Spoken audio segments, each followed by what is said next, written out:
권인조 의사입니다. 오늘 547강은요. 배당소득의 종합소득세 과세와 배당소득세 관련 세금의 쟁점들 이게 뭐냐. 이제 일단 과세가 되는 게 있고 제외가 되는 게 있는데 일반이용금의 현금 배당, 주식 배당 같은 건 과세가 되고 제외는 이제 자본이용금 무상증자 이런 거고 배당소득 총액과 가산에 대해서 11%를 더한 다음에 여기에 세율을 곱해서 여기서 세율을 뺀다. 세공제. 그러니까 이거 왜 더했다 빼냐 이게 아니라 여기에 중간에 세율이라는 구조가 있기 때문에 더 세공제가 되는 것이다. 그래서 법인에는 배당세, 법인에는 법인세에 그 2억까지 구간이 11%를 빼준다 이런 뜻이 있는 것이죠. 그래서 우리 안서쟁전을 2020년 7월 6일자 표지에 이렇게 써 있고요. 그걸 이렇게 해놨습니다. 저는 이제 강사 역할을 하는 것이죠.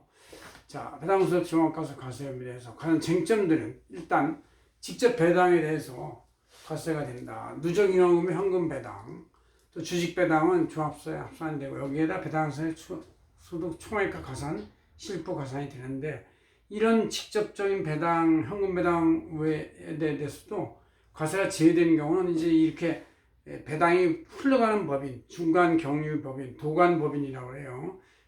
이런 데들은 이제 나중에 최종 배당을 하기 위해서 법인을 하나 만들어가지고 배당을 받은 다음에 다시 또 배당을 하는 그런 경우는 이제 배당소 과세를 90%를 제외하기도 하고 100%를 제외하기도 합니다. 왜냐하면 이쪽에 최종 배당 거쳐서 어차피 과세가 되니까.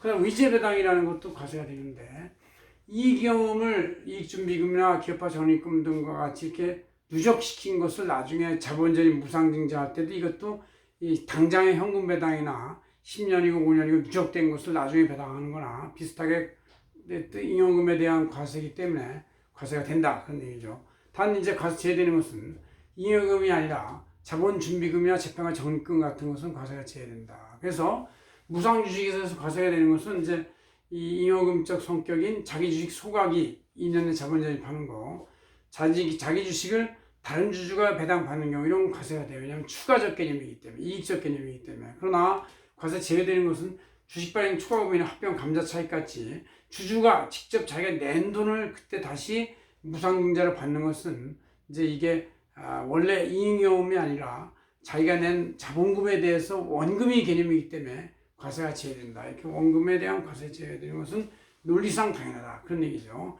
그 다음 이제 배당에 대해서 또 생각해야 할 쟁점은 배당 총액 가산에 대한 건데 이제 대상이 일반 이익경우에 대해서 법인세 기본세율인 2억까지의 11% 주민세까지 쳐서 이거를 배당 총액에 가산해서 총액 가산시킨 다음에 나중에 이제 세액공제를 하니까 11%였다 11%가 아니라 11%에 대한 세율이 30%다 그러면 3.3%가 되는 거에서 11% 세액공제 되니까 마이너스 6.7%가 될 수도 있다 이렇게 된 거예요. 그것은 이제 법인이 낸 2억까지 11%의 세액의 상당 부분을 거실러 준다 이런 뜻이고 2억까지 이상의 22% 구간에서는 거실러 주는 게 반밖에 안 된다 이렇게 보시면 되겠습니다. 배당소액 총액과 가산에서 제외되는 게 자기 주식의 자본전입 배당, 재평가 차익 자본전입, 지분비의 증가 전입 이런 것들은 배당 가산에서 제외시킨다 이런 얘기죠. 그다음 이제 우리가 법인세 신고할 때 매년 12월 말 법인인 경우 3월 말에 신고를 하는데 이럴 때 이제 그 소득 처분 입금 산입 중에서 배당 처분하는 게 있어요. 이런 것은 법인 신고 시 입금 산입 후 배당 소득 처분을 해서 다음 연도 처분한 연도에 3월 말이 속하는 연도에 그러니까 이 실제 그 배당으로 처분한 발생 원천보다는 다음 연도에 귀속되는 소득으로 봐서 이 종합소득에 합산하는 것이다 이런 얘기죠.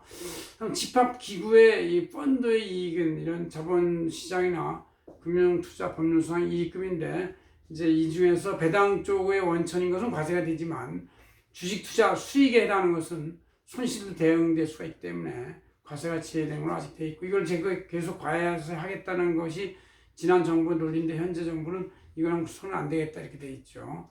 그럼 또 한 가지 쟁점을 알아야 할 게 금융소득에 대해서는 배당소득에 대해서는 과연 배당소득에 대한 대응 비용의 원가 가산에 대해서 어떻게 될 것이냐.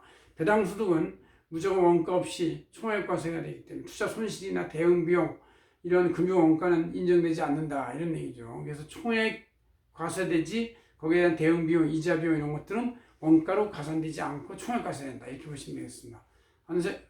박인정에 샀습니다.